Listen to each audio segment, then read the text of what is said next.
So I have called this emergency press conference to address a matter of grave national importance, one that strikes at the heart of Ghana's standing in the world, one that threatens the welfare of our citizens, and one that exposes the incompetence of those entrusted with safeguarding our national interest on the global stage.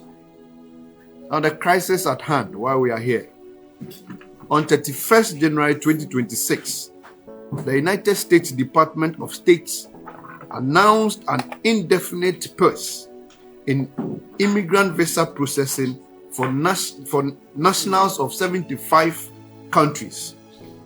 Ghana, our beloved nation, a beacon of democracy in Africa and a founding member of the non-aligned movement, has traditionally and persistently honored its international obligation. Yet now, it finds itself on this list. We share this ignominious company with nations who would never, in our proudest moment, have expected to stand alongside with us. Let me be clear about what this means to ordinary Ghanaians, family separated, husbands, wives, and those who have waited years lawfully through genuine channels to reunite with their families are only being told to wait indefinitely longer. Again, healthcare workers, engineers, IT professionals, teachers who have followed every rule, passed every recruitment interview, paid every fee, now told that Washington no longer trusts Ghana enough to process their immigrant visa applications. Yet you find some government spokespersons and loyalists all over social media reminding us that non-immigrant visas are not affected, as if this should technically console a nation. But the fundamental questions remain. Why is Ghana on this list at all? The economic catastrophe we face. Ladies and gentlemen, permit me to translate this diplomatic failure into a language of ordinary Ghanaians, the language of cedis and pesos, of school fees, of medical bills, of daily survival, of millions of Ghanaians or Ghanaians living here and abroad. Over the past few years, Ghanaians in diaspora have remitted about 3.7 billion and 6.6 billion annually to this country. Let these figures settle. Billions of dollars, not loans, not aids with conditionalities, but the sweat and sacrifice of Ghanaians abroad, sending money home to feed families, houses, pay school fees, start business, and keep the economy afloat. The United States accounts for the single largest share of this remittance. Conservative estimates place American remittance to Ghana at between 1.5 billion and 2.5 billion per year. Every year. That is more than the entire annual budget of several of our ministries put together. Now, when you freeze immigrant visa processing, you do not merely delay dreams, you choke an entire economic lifeline. Make no mistake, today's visa freeze is tomorrow's remittance deadline. Families that cannot reunify in America will not establish a stable employment and residence that sustain regular money transfer home. Highly skilled Ghanaians like doctors, nurses, IT professionals, lawyers, who would have lawfully joined the diaspora and contributed to this flow, will remain here. But so too will the caregivers, the service workers, the construction laborers, the agricultural workers, whose honest toil in America sustain an entire village, an entire community back home. Nations, we are told, or we must remember, are built by a combination of citizens both at home and abroad, each contributing according to their capacity, each vital to the whole. This visa freeze attacks that partnership and diminishes us all. Or worse, they will seek opportunities in countries less invested in Ghana's success.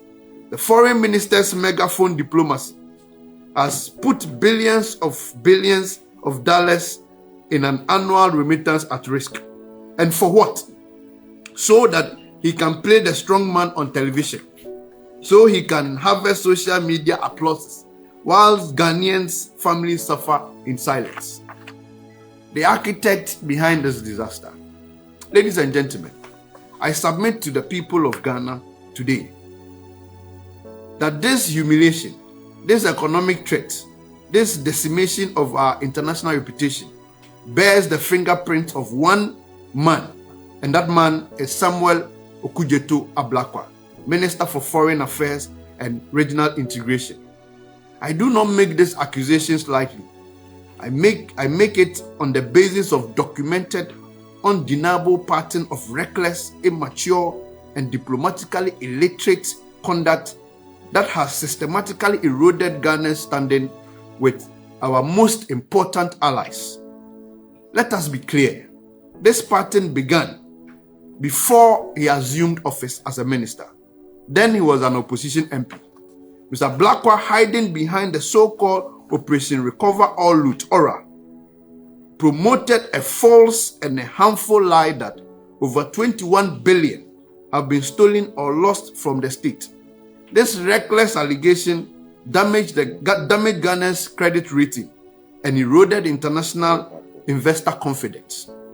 Now, the Attorney General, Dominic Ayeni, is pleading with NDC supporters to be patient regarding ORA, telling a member of the very committee that produced the document, Daniel Yaw-Domilevo, a former Auditor General of Ghana, has reportedly confirmed that ORA merely compiled gossip, rumors, and unsubstantiated information, presenting it as evidence of corruption without any verification. In his own words, it was garbage. Tragically, Okudzeto Ablakwa is the man now representing Ghana to the world, a man whose relationship with truth has always been casual and whose instinct has always been to prioritize sensation over substance. Now the pattern, and listen carefully, this is where the pattern is. Let me examine the evidence. First, the American file. For months, Ghana has faced sustained questions from Washington about deportation cooperation, documentation of nationals abroad, the commercial dispute involving American firms. These are technical matters, the everyday business of bilateral relations that mature diplomats resolve through quiet, sustained engagement with Department of Homeland, Immigration and Custom Enforcement, and State Department consular desks. But what did our reckless and incompetent foreign minister do? Did he deploy our embassy in Washington to engage systematically with the relevant agencies? Did he assign senior technical staff to work through the issues file by file and case by case? Did he ring-fence Ghana's vital mobility interests by demonstrating our reliability and good faith? Apparently not. He chose theater over diplomacy. He issued sharp, personalized public rebuttal. He conflated legitimate debt discussion with sovereignty rhetorics.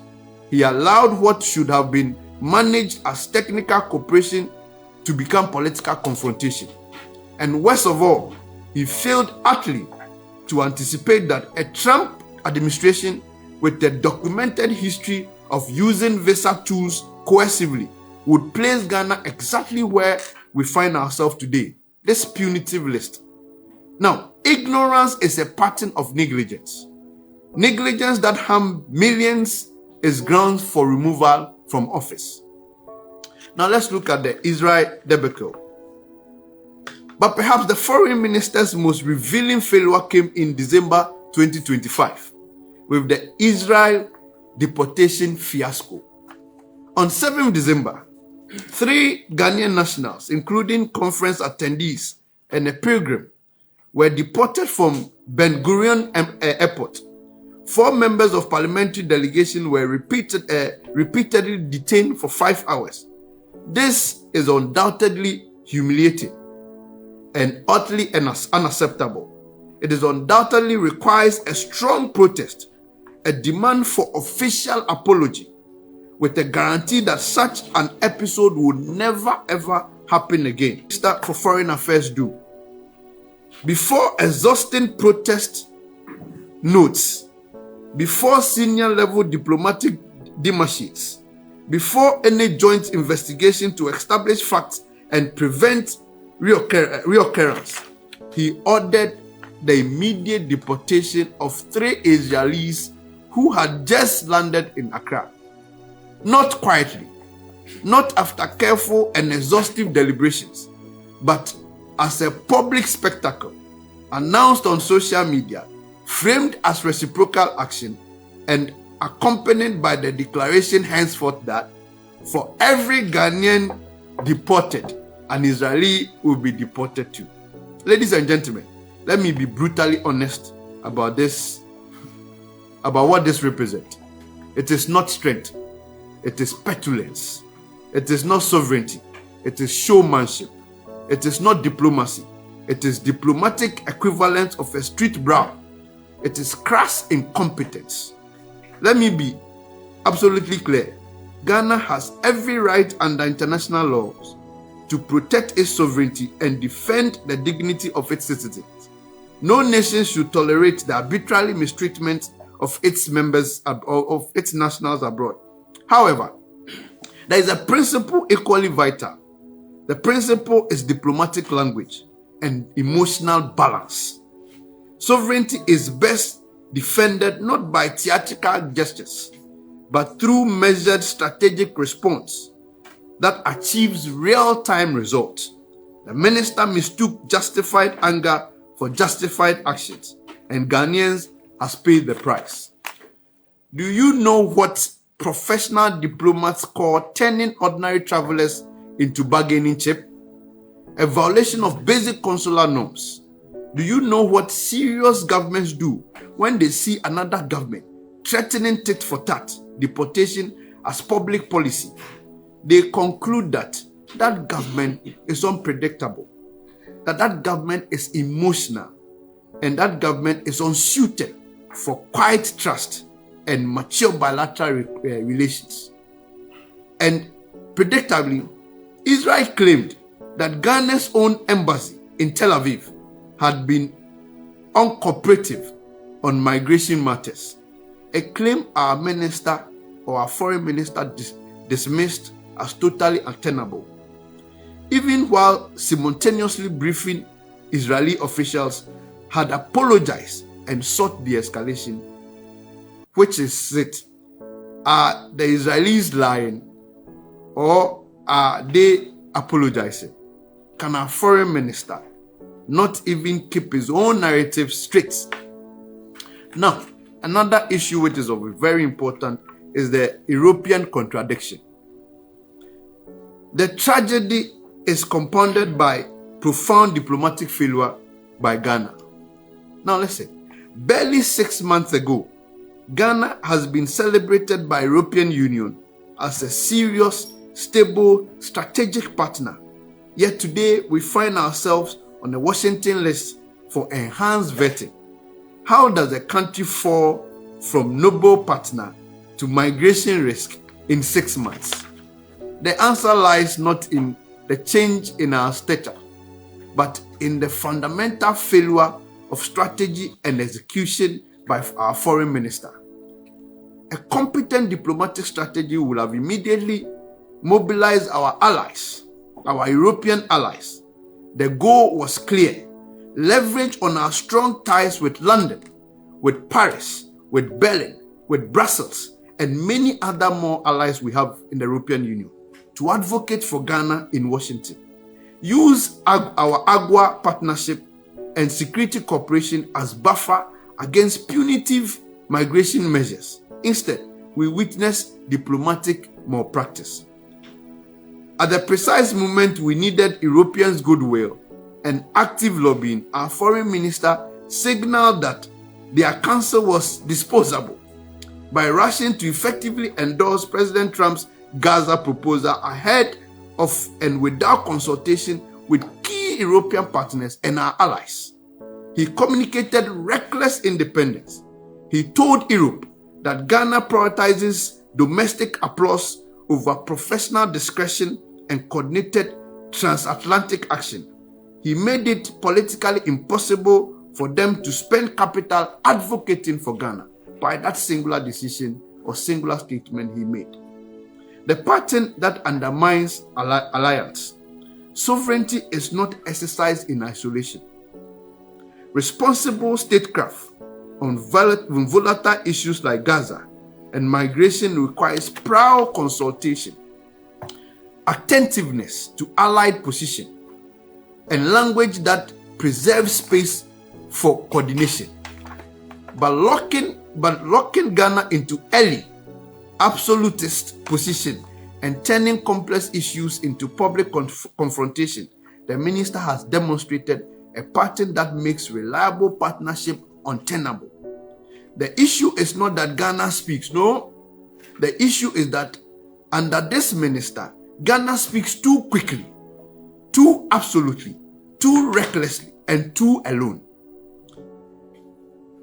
You cannot disregard partners on Gaza, antagonize Washington on immigration, stage theatrical deportations, and then expect Brussels to rally to your defense. Diplomacy does not work that way. Now the core failure. The point therefore is not that the minister expected Europe to lobby for us. It is that systematically dismantled the very possibility of that support by that statement. By treating alignment with our most important multilateral partners as optional, he failed to do the fundamental job of the foreign minister, to leverage relationship to protect national interests, to conduct all public posture and no private discipline, has left Ghana's needlessly exposed.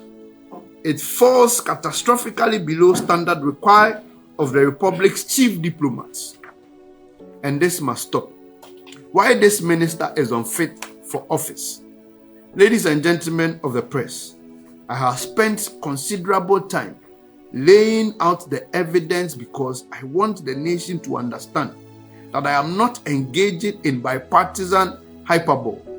I am making a sober, evidence-based case that the current foreign minister, Samuel Okudzeto-Ablakwa, has demonstrated through a pattern of actions and outcomes that he lacks the temperament, the judgment, the competence for the office he holds.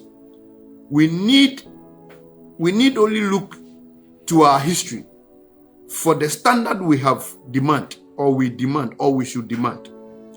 The distinguished Ghanaians like Akuaje, Kwame Nkrumah, Victor Usu, Obed Yawasamoa, James Victor Gbehu, Hakmano Usu Ajiman, Nana Adodankwa Akufo-Addo, Mohamed Mumuni, Hannah Tete, Shelley Ayoko Botwe, and just to mention a few, served as foreign ministers with the clarity of vision for Ghana. That vision was realized not through bombasts, but through distinctions of character, tactical intellect, steady temperament, and unwavering professional rigor. They understood that Ghana's influence is earned through reliability, not theatrics. They knew what our sovereignty is defended through strategic patience, not impulsive gestures. Unfortunately, the current minister's failure catastrophically short of these standards that I have mentioned of all the noble men and women that have held the position before him. We all witnessed his belligerence and hot-headedness during his vetting process.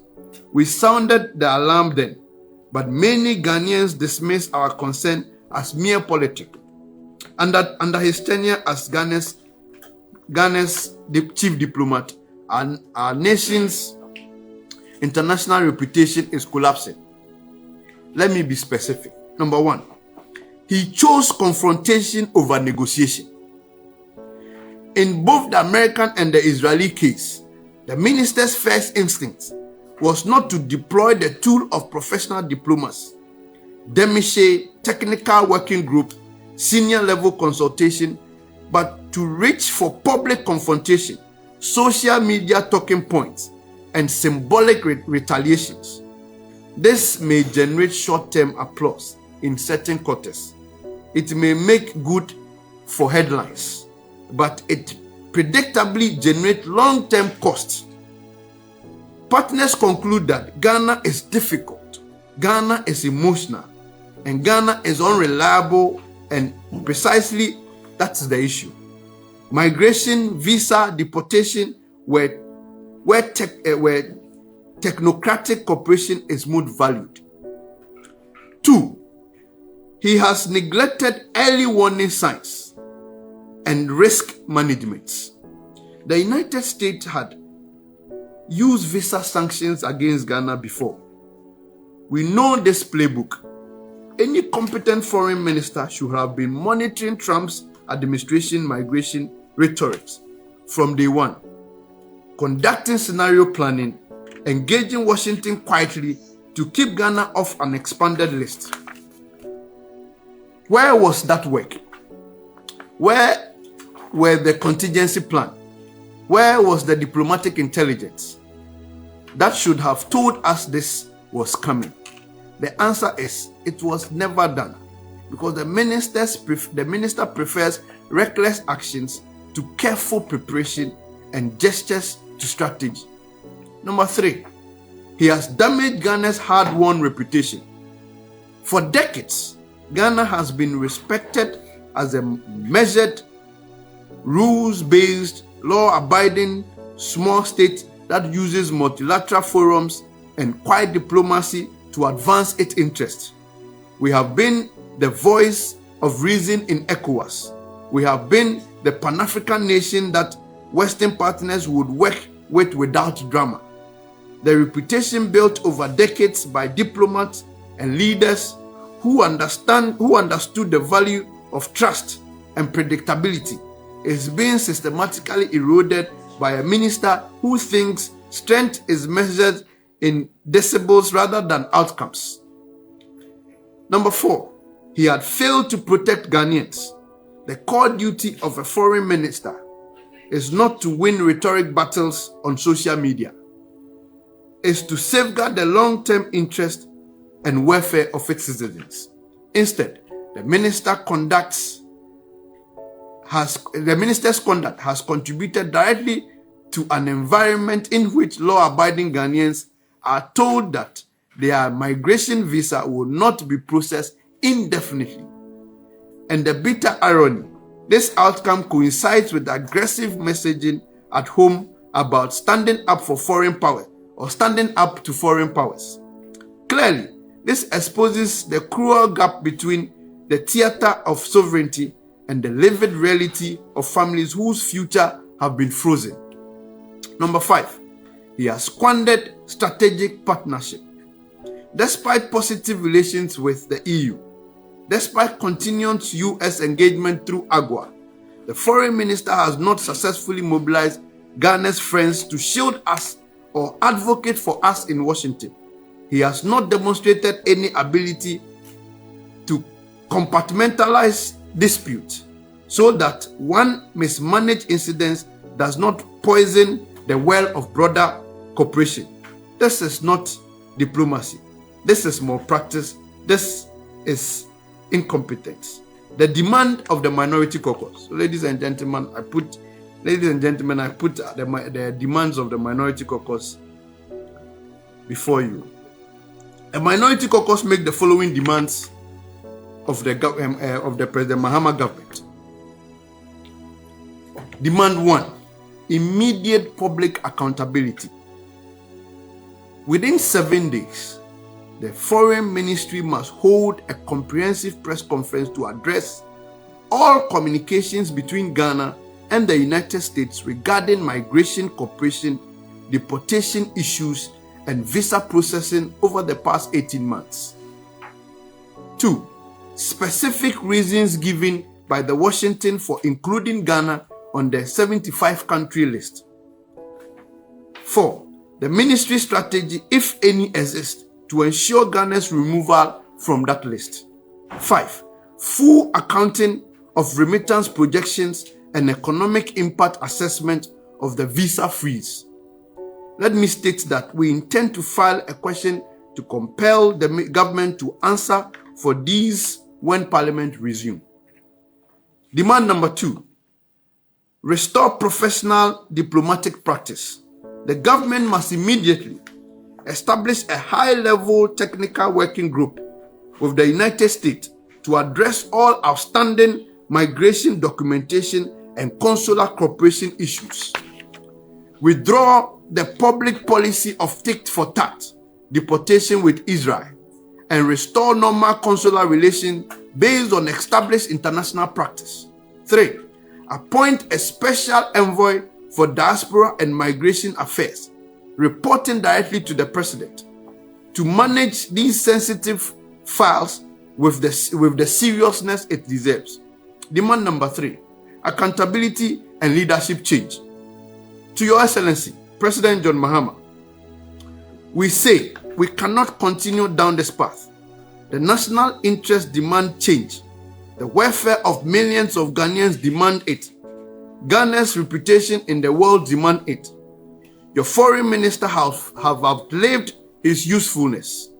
He has demonstrated beyond reasonable doubt that he lacks the temperament to manage complex bilateral relations. He has shown that he values applause over achievement, rhetorics over results, and most damningly, his pattern of reckless diplomacy has made Ghana less safe, less respected, and more vulnerable on the international stage. The minority therefore calls on you, Your Excellency, to remove Samuel Okudzeto Ablakwa from the foreign minister's portfolio immediately and appoint in place a competent diplomat, a proven experience, a steady judgment, and a genuine person of commitment to Ghana's long-term standing interest over personal political theater. Furthermore, we call on civil society organizations, professional associations, diaspora groups, and all patriotic Ghanaians to add their voice to this demand. This is not partisan matters. It is a matter of national survival. Now, beyond the removal of the minister, urgent steps are required. So, firing the minister while it's necessary is insufficient move by President Mahama. Must act decisively on multiple fronts. First, he must deploy a presidential special envoy to Washington immediately. This cannot wait for normal channels.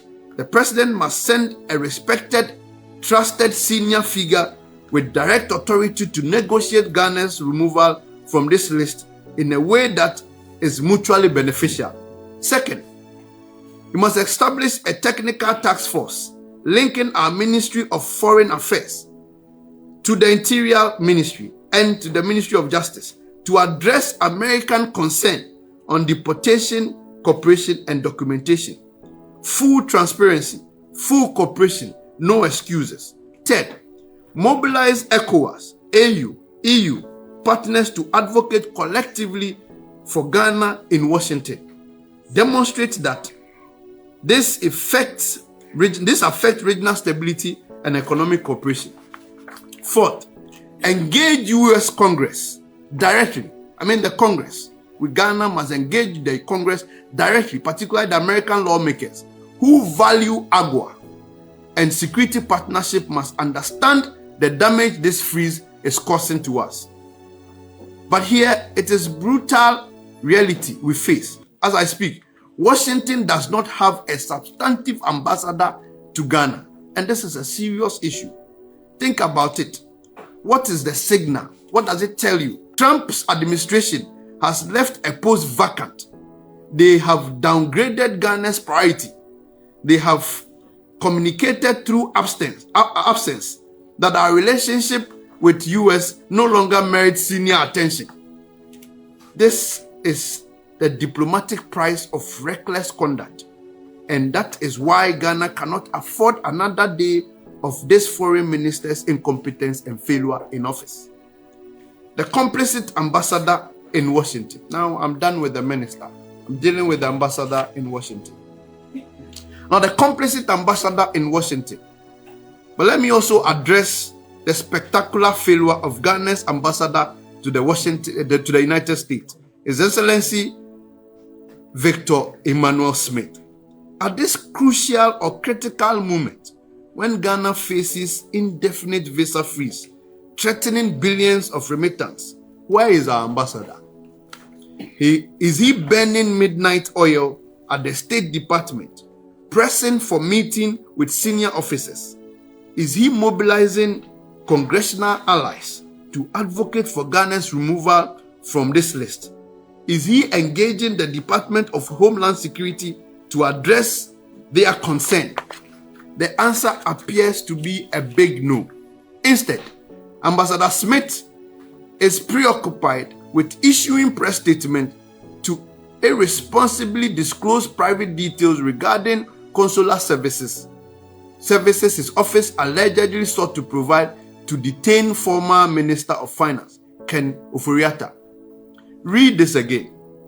While Ghana bends diplomatically, our ambassador to Washington is engaged in petty political score settling, breaching the confidentiality that consular services requires, and dragging Ghana's mission into bipartisan domestic battles.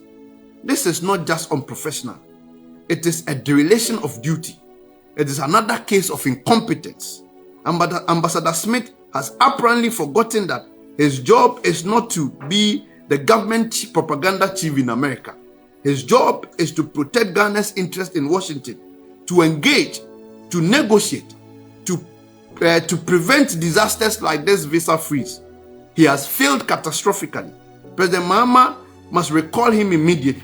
Ghana cannot afford ambassadors who prioritizes press release breaching confidentiality on consular services over diplomatic engagement when our national interests hang in the balance. In conclusion, what is at stake? Ladies and gentlemen, let me close this with Ghana does not have the luxury of treating foreign policy as performance art or theater art. We are small, open economy, deeply integrated into global systems of trade, investment, and migration. Our influence comes not from bluster, but from reliability, professionalism, and a patient accumulation of trust. When our foreign minister threatens reciprocal deportation on live television, he may trail a certain audience, but in the chancelleries or foreign ministries around the world, officials take notes and they adjust their risk management assessment of Ghana accordingly. They know, and I know some will argue that the freezing of US migration visa processes for Ghana should be a message to us, a message for us to work harder, build a truly developed and advanced nation, a Ghana that rewards hard work, realizes dreams of our forebears, honors the aspiration of our citizens. Itself becomes a fulfillment destination for the world. That argument makes sense, absolutely makes sense. And I do not reject that argument, that we must work hard as a country and build our own country. I do not reject this argument. However, we also know that the true purpose of many of our compatriots is to step up into international research centers in Boston, Washington, New York, Texas, and others. This goal is to help pioneer the solution that solve global challenges of our time. This mission requires them to relocate, to assess the knowledge, opportunities, tools, and resources necessary to confront these global challenges, positioning Ghana as a proud contributor to the global development. This is the very pathway that gave birth to our departed Ghanaian giant, the likes of Kofi Annan, a distinguished and globally respected diplomat. and Professor Francis Alote, an internationally acclaimed mathematician. I could mention many more of such luminaries who stepped beyond our shores to help make our world a better place.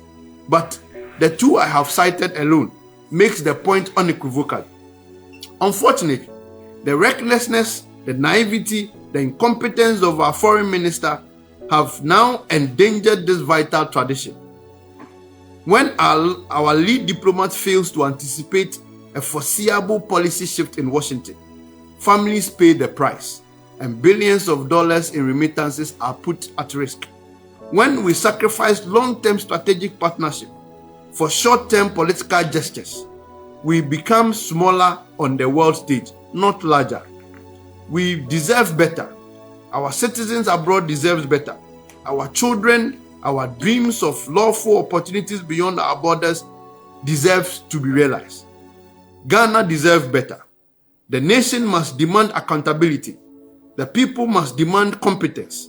And if President Mahama would not act decisively to restore Ghana's diplomatic credibility, then history and the electorate will judge him and his government harshly. The foreign minister must go, and he must go now, before he shipwrecks the nation into further havoc.